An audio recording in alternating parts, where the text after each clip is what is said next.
प्रश्नावली 11वीं समरूपता। प्रश्नावली 11वीं समरूपता।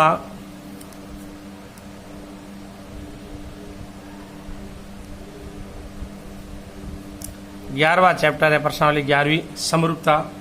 थेल्स प्रश्नावली समरूपता कक्षा 10th के सभी छात्र और छात्राओं का हार्दिक अभिनंदन है बाल मंदिर यूट्यूब चैनल पर। थेल्स प्रमेय का कथन लिखो और इसे सिद्ध करो। थेल्स प्रमेय का कथन लिखो तथा इसे सिद्ध करो। किसी त्रिभुज की एक भुजा के समांतर खींची गई एक रेखा अन्य दोनों भुजाओं को प्रतिच्छेद करे तब यह अन्य दोनों भुजाओं को समान अनुपात में विभाजित करती है। यह है थेल्स प्रमेय का कथन। किसी त्रिभुज की एक भुजा के समांतर खींची गई रेखा एक अन्य दोनों भुजाओं को प्रतिच्छेद करे तब यह रेखा अन्य दोनों भुजाओं को समान अनुपात में विभाजित करती है। ये कथन है थेल्स का। उत्पत्ति दिया गया है त्रिभुज ABC जिसमें भुजा DE समांतर है किसके? BC के है। भुजा DE AB ये वाली और AC इसको क्रमशः D और E पर प्रतिच्छेद करती है। तो हमें यह सिद्ध करना है कि AD और BD का अनुपात AE और EC के अनुपात के बराबर है। हमें यानी इस भुजा का अनुपात और इस भुजा का अनुपात बराबर करना, यही है इंपोर्टेंट थेल्स प्रमेय। इस प्रमेय में कुछ नहीं ज्यादा इंपोर्टेंट, आपको सिर्फ इतना ही रखना है इस भुजा का अनुपात यानी ये जो D समांतर है भुजा BC के, यानी इस DE को रेखा जो AB को बिंदु D पर और AC को बिंदु E पर प्रतिच्छेद करती है, तो इस भुजा का अनुपात AD BD और AEC ये बराबर होना चाहिए। BE और CD को मिलाकर देखो BE रचना की अपने BE को मिला दिया और CD को भी मिला दिया और EF ये लंब है, E से AB पर लंब खींचा EF लंब है AB पर। DG है वो अपने AC पर लंब है। चूंकि त्रिभुज ADE और त्रिभुज DBE लिया मैंने जिसमें ऊंचाई EF क्या है? समान है। त्रिभुज ADE लिया, एक त्रिभुज इस भुजा का लिया और एक त्रिभुज मैंने इस भुजा लिया। त्रिभुज AD का क्षेत्रफल 1/2 आधार इंटू ऊंचाई, 1/2 आधार इसका है, AD ऊंचाई है EF। इस त्रिभुज में और इस त्रिभुज में ऊंचाई EF समान है, तो देखो आधार AD ऊंचाई EF। त्रिभुज DBE आधार क्या है? DB, ऊंचाई क्या है? EF। ये रहा, ठीक है। इक्वेशन 1 में 3 का भाग दिया। त्रिभुज ADB का क्षेत्रफल त्रिभुज DBE का क्षेत्रफल 1/2 से 1/2 गया, EF से EF गया, AD/BD ये आ गई इक्वेशन 3। इसी प्रकार त्रिभुज ADE और त्रिभुज DEC लिया। त्रिभुज ADE और DEC में ऊंचाई DG है, तो त्रिभुज ADE का क्षेत्रफल 1/2 E इंटू DG।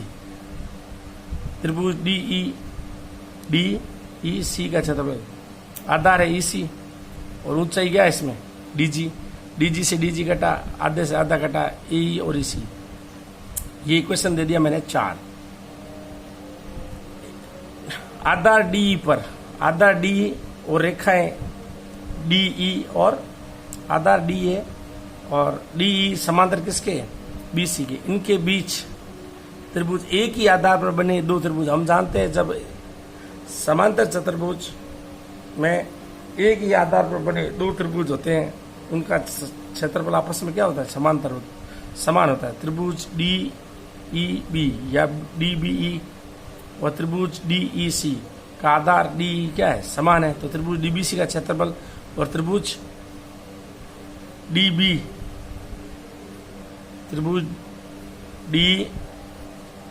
DEC और त्रिभुज DB और ये आपके E, त्रिभुज DBE का क्षेत्रफल क्या होगा? बराबर हो जाएगा। तो देखो इक्वेशन 3 और 4, अब ये इक्वेशन 3 और 4 बराबर हो जाएगी। ईडी कॉमन है डी सी और डी बी क्या बराबर है, तो इक्वेशन 3 और 4 बराबर हो गया। तो ए डी और बी डी का अनुपात ए और ई सी के बराबर आ गया। ये थेल्स फॉर्म में है और ये थेल्स फॉर्म में आपके सिद्ध हो गई है। बहुत ही बढ़िया प्रश्न है और ये परीक्षा में आने लायक है। थेल्स फॉर्म में वापस समझ लो, पहले त्रिभुज एबीसी बनाया अपन ने, ठीक, भुजा बीसी के समांतर एक भुजा डी ली, यानी इस ए डी और बी डी का अनुपात और ए ई और ई सी का अनुपात बराबर आना चाहिए। उसके लिए क्या करना आपने, डी से एक लंब खींचा इसी पर डी जी और ई से ए बी पर लंब खींचा ई एफ। तो आपको पता होना चाहिए इस त्रिभुज भुजा ए बी पर दो त्रिभुज लेंगे, ए डी ई और डी बी ई। इसमें ऊंचाई ई एफ समान लेंगे, आधार एक बार ले लेंगे ए डी और ये इनका क्षेत्रफल निकाला है, आधार इनका हो गया ए डी, ऊंचाई दोनों में ई एफ कॉमन है। तो त्रिभुज ए डी का क्षेत्रफल बटा 2 आधार इंटू ऊंचाई। त्रिभुज डी बी ई आधार बी डी है, ऊंचाई ई एफ समान है। इक्वेशन 1 में मैंने 2 का भाग दिया, त्रिभुज ए डी का क्षेत्रफल त्रिभुज डी बी का क्षेत्रफल 1/2 से 1/2 गया, ई एफ से ई एफ गया, A D upon B D. इसी प्रकार त्रिभुज ए डी ई और त्रिभुज डी ई सी का क्षेत्रफल लेंगे तो 1/2। इसमें क्या है कि ऊंचाई डी जी समान है, तो त्रिभुज आधार इसमें ए डी में इस भुजा का आधार ये लिए, इस भुजा पर आधार लिया ए ई और ऊंचाई आ गया अपने पास डी जी। इस भुजा पर आधार लिया ई सी और ऊंचाई ले ली मैंने डी जी। डी जी से डी जी गया, आधे से आधा गया ए ई सी। परंतु डी बी ई और डी ई सी एक ही आधार डी पर बने हैं और एक ही आधार पर बने दो त्रिभुजों का क्षेत्रफल समांतर चतुर्भुज में आपस में क्या होता है, बराबर होता है। तो आधार डी और रेखा डी समांतर बीसी के, डी समांतर किसके, बीसी के। तो त्रिभुज डी बी का क्षेत्रफल त्रिभुज डी सी के क्या हो, बराबर होगा। तो इक्वेशन 3 व 4 से ये 3 और 4 बराबर हो गए अपने पास। तो ए डी का क्षेत्रफल अपॉन त्रिभुज डी बी का क्षेत्रफल, त्रिभुज ए डी का क्षेत्रफल त्रिभुज डी सी का क्षेत्रफल बराबर आ गया A D upon B D, A upon A C. ये आपके प्रश्न आ गया और ये सवाल 6 नंबर का बोर्ड में आ सकता है। बहुत ही अच्छा प्रश्न है। सिद्ध करो दो समरूप त्रिभुजों का क्षेत्रफलों का अनुपात उनकी संगत भुजाओं के वर्गों के अनुपात के बराबर होता है। इसका मतलब, इसका हल ये करेंगे अपन, ये दिया गया है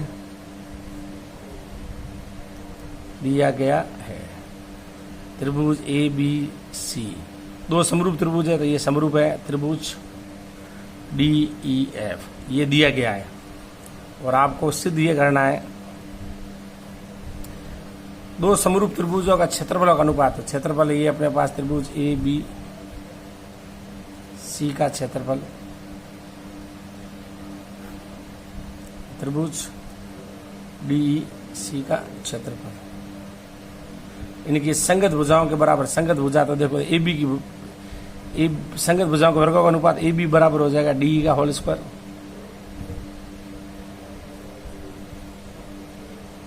और बी सी बराबर हो जाएगा अपने पास ई एफ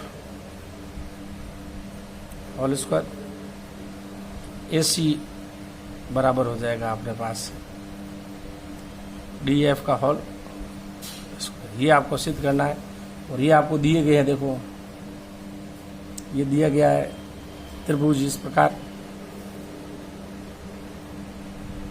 त्रिभुज ए बी सी, ये है ए, ये बी और ये सी, और ये दूसरा त्रिभुज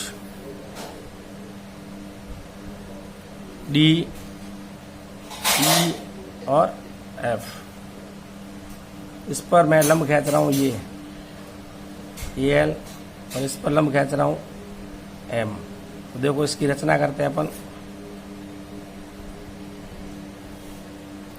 रचना है इसके ए एल लंब है बी सी के और डी एम लंब है ई एफ के, ठीक है, ये दिया गया है। अब देखो आप त्रिभुज ए बी सी समरूप है त्रिभुज डी ई एफ। जब दो त्रिभुज समरूप होते हैं तो उनके संगत कोण क्या होते हैं, समान होते हैं। कोण ए बराबर है कोण बी, कोण बी बराबर है कोण ई, कोण सी बराबर है कोण एफ, ये बराबर है। और इनके संगत भुजाओं का अनुपात देखो, ए बी का अनुपात ये डी के बराबर होगा, बी सी का अनुपात ई एफ के बराबर होगा, और ए सी का अनुपात ए सी, और ये होगा आपके ए सी, ए बी डी के बराबर हो गया, बी सी ई एफ के बराबर हो गया, और ए सी आपके हो गया डी एफ के बराबर। इक्वेशन हो गया फर्स्ट, ठीक है। अब देखो त्रिभुज ए एल बी और ये L M B, A L B व त्रिभुज डी एम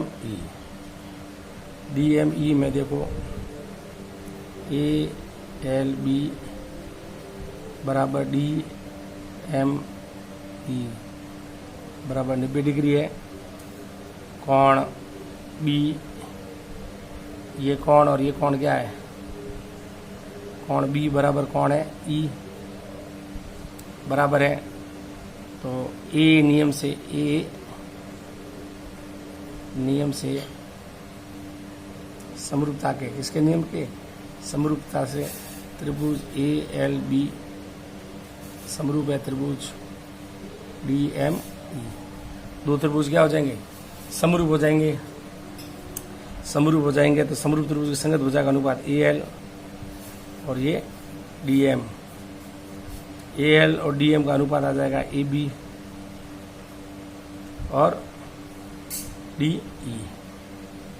ये इक्वेशन 2, ये इक्वेशन 2 से इक्वेशन 1 व 2 से, इक्वेशन 1 व 2 से देखो आप A B D, B C E F, A सी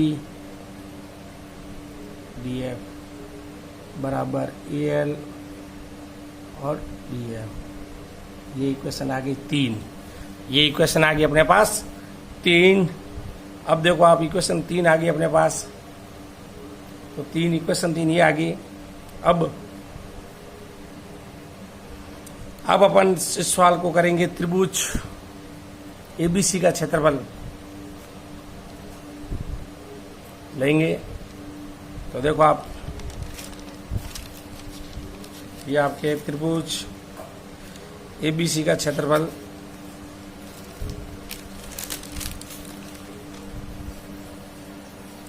देखो, इधर त्रिभुज एबीसी का क्षेत्रफल अपॉन त्रिभुज डी ई एफ का क्षेत्रफल। त्रिभुज एबीसी का 1/2, आधार बीसी और ऊंचाई एल। 1/2 त्रिभुज डी एफ का क्षेत्रफल, आधार आ गया इसका क्या ई एफ, और ऊंचाई आ गई डी एम। याद से आधा गया, तो आप देखो बी सी और E F into A L upon D M. Equation 3 से ए एल और डी एम की जगह मैं ले रहा हूँ बी सी और ई एफ, ये ले रहा हूँ। तो त्रिभुज ए बी सी का क्षेत्रफल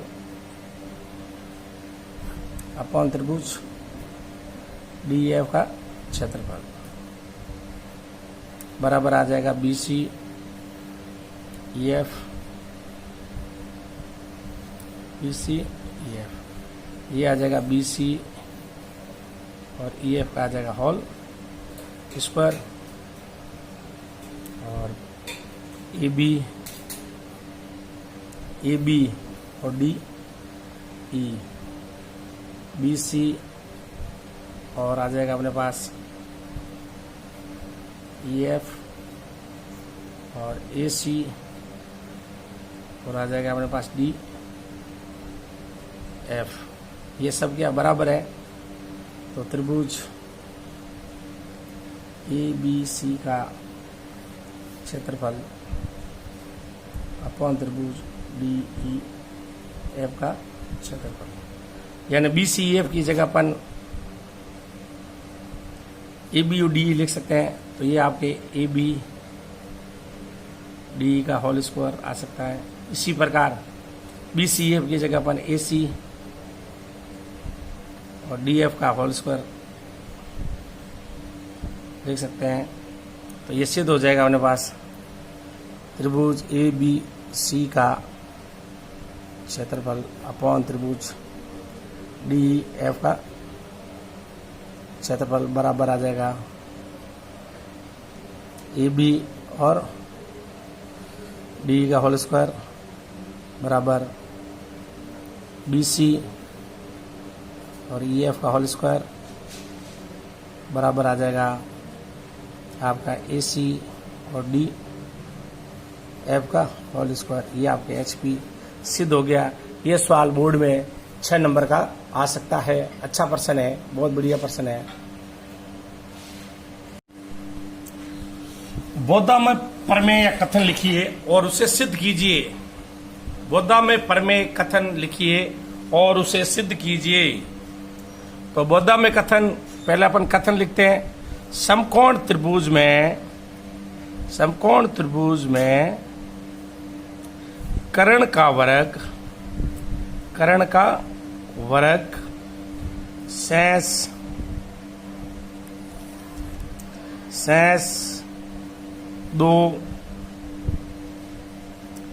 दो भुजाओं के वर्गों के योग के बराबर होता है।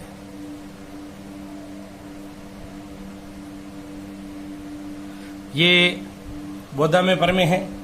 इसका मतलब बोधा में प्रमेय ये है कि एक समकोण त्रिभुज में कर्ण का वर्ग शेष दो भुजाओं के वर्गों के योग के बराबर होता है। और पाइथागोरस प्रमेय भी अगर आए तो मतलब सेम है।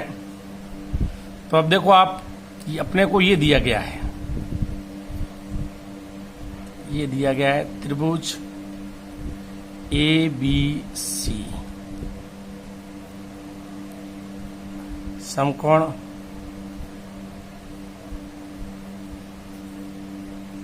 समकोण त्रिभुज है, जिसका समकोण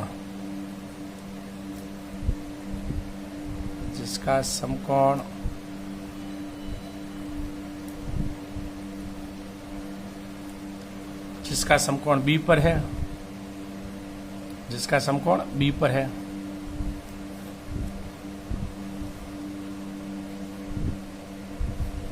ये ए बी और सी, और ये अपने को सिद्ध करना है।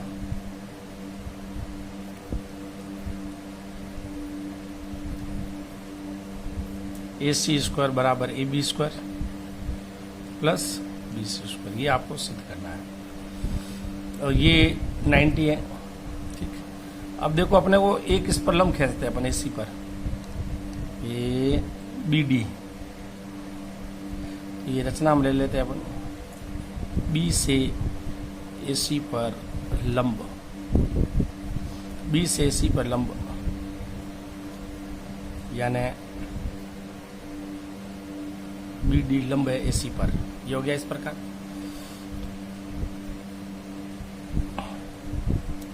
तो ये लंब आ जाएगा, देखो ये, तो ये बना 90, ठीक है, और ये भी बना 90। तो ये बिंदु आ गया डी, ठीक। अब अपने को ये सिद्ध करना है। तो देखो आप, देखो त्रिभुज ए बी सी लेते हैं, एक त्रिभुज ए बी सी, दूसरा त्रिभुज लेते हैं अपन ए डी बी, ADB लिया मैंने, ठीक है ना। देखो ABC और ADB में त्रिभुज में कोण A दोनों मुबेनिष्ठ है। देखो आप कोण A, ठीक, कोण ABC में कोण ABC बराबर कोण AD और B, कोण ADB बराबर है 90 डिग्री। ए नियम समरूपता का ए नियम समरूपता के नियम से त्रिभुज ABC समरूप है त्रिभुज AD और B, समरूप हो जाएगा। समरूप त्रिभुज देखो इसकी भुजा AB है, किसकी भुजा AB, समकोण वाली भुजा AB है, ठीक है। देखो AB जो है वो त्रिभुज ADB का कर्ण है, तो इसका कर्ण हो जाएगा AC, ठीक। और इस त्रिभुज का आधार AD है और इसका आधार हो जाएगा AB।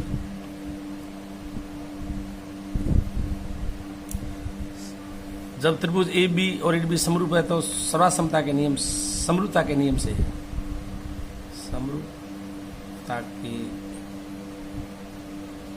से संगत भुजाओं का अनुपात, संगत भुजाओं का अनुपात बराबर होगा, ये आया AB square AC into AD। Equation first. अब त्रिभुज लेते हैं ABC तो सेम ही रखना है, और त्रिभुज BC और D में, BCD में देखो कोण B दोनों मुबेनिष्ठ हैं, ABC और BCD में देखो C दोनों मुबेनिष्ठ है, ABC और त्रिभुज BCD,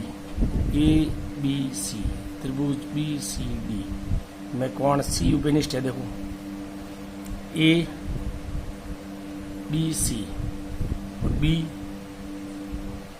BCD में C उपेनिष्ठ है, ये उपेनिष्ठ कोण है,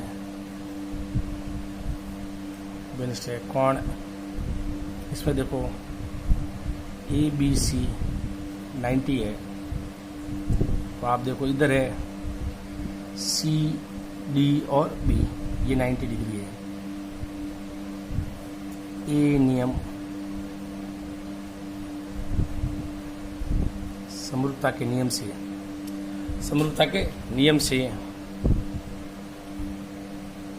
ए नियम से तो ये त्रिभुज समरूप हो गया, तो ये त्रिभुज हो गया ABC समरूप है त्रिभुज BCD। तो समरूप त्रिभुज होंगे, उनके संगत भुजाओं का अनुपात बराबर होगा। तो देखो इसका आधार, इसका कर्ण आ गया BC और इसका कर्ण है AC, ठीक। इसका कर्ण है BC और इसका कर्ण है AC। इसका आधार है DC CD और इसका आधार हो गया अपने पास BC। इसका आधार हो गया BC स्क्वायर बराबर AC इंटू CD। इक्वेशन 1+2 से जोड़ने पर AB square plus BC square AC into CD plus AC into AD। AC आ गया कॉमन, CD प्लस AD, CD और AD, ये CD ए सी बराबर आ गया अपने पास A D plus C D, तो ये आ गया ए सी।